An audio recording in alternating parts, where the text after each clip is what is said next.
Sue Holderness is perhaps best known for her role as Marlene in Only Fools and Horses. She is currently appearing as the eponymous protagonist in the Cheltenham Everyman production of Mrs. Warren's Profession. I had a quick chat with her during a break from rehearsals and asked if she had ever played a madam before. I've played some tarty characters in my time. I mean, Marlene, let's face it, is known as has been called the bicycle of Peckham. So is this quite such a leap as I was anticipating? No, I don't know why, but I have played quite a lot of slightly loose women, but I don't think I've ever played one quite as loose as Mrs. Warren. But she's more interesting because she leads this rather glorious double life. Because I think when she's in England, she passes for a really very respectable woman. And of course she's got this highly intelligent daughter who's just been through Cambridge. All the things that she couldn't have dreamed of happening to herself because she was brought up in the gutter. You know, her mother ran a fish shop and there were brought up 4 daughters out of and herself on the proceeds of fried fish. So getting out of that, it was very difficult in those days. Getting from if you had no education, and you really were the lowest of the low in the class system, there was very little open to you. And Mrs. Warren was forced to do some pretty horrible jobs when she left school. She did go to a church school, so she's not completely uneducated. But we don't know when she left that school. I imagine that they probably left at around 12 or 13. And then she did a lot of really horrible jobs, and for very, very little money. And although she's become very successful and very wealthy, and is able to put her daughter through this wonderful education, she started from the bottom and is a very, very good businesswoman. She and her sister know what it's like to be poor. And Shaw makes it quite clear that for them, 2 girls who had no talent for anything else, all they had was they were very good looking, and they smiled sweetly at the men, and the men liked them. They had an ability to please men.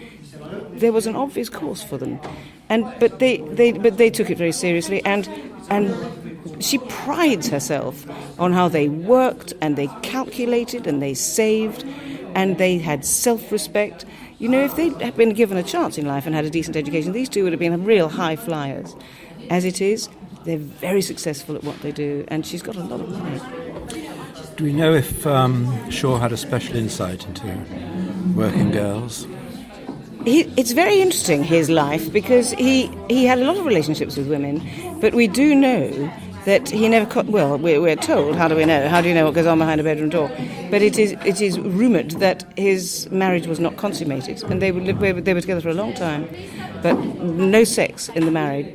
And the book that I read suggested that he had a number of liaisons with married women.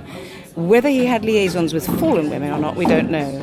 But he sure as hell knew all about it, because it was rife then, wasn't it? If you look at the statistics, you know, I don't know what it is, 1 in 60 houses was a house of ill repute. And I think the situation in those days that men got married for a woman to look after the home and have children, but they went elsewhere for their sex. And they thought it wasn't really on to bother the wife too much with that seedy side of life. You found that side satisfaction elsewhere, and so it was deemed rather inappropriate for women even to suggest that they might enjoy it.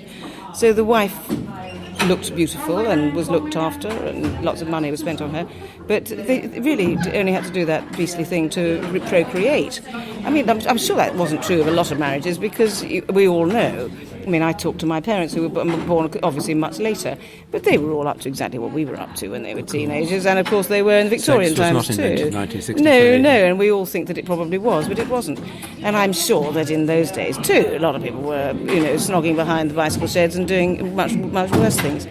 But certainly in the upper echelons of society, I think a lot of women were not expected to do too much of that, because the chaps could pay for it, and they could pay quite handsomely. And Mrs. Warren and her sister are high class. They don't operate in this country; they operate only in Europe. And when they come back to this country, my sister is a highly respected woman in a cathedral town. She chaperones girls to the county ball. She's become posh. But my character hasn't decided to do that because, well, I'd better not let you know the whole story of the play. But she doesn't fit that easily into posh society. She doesn't actually like it. Mrs. Warren is happier with her own kind.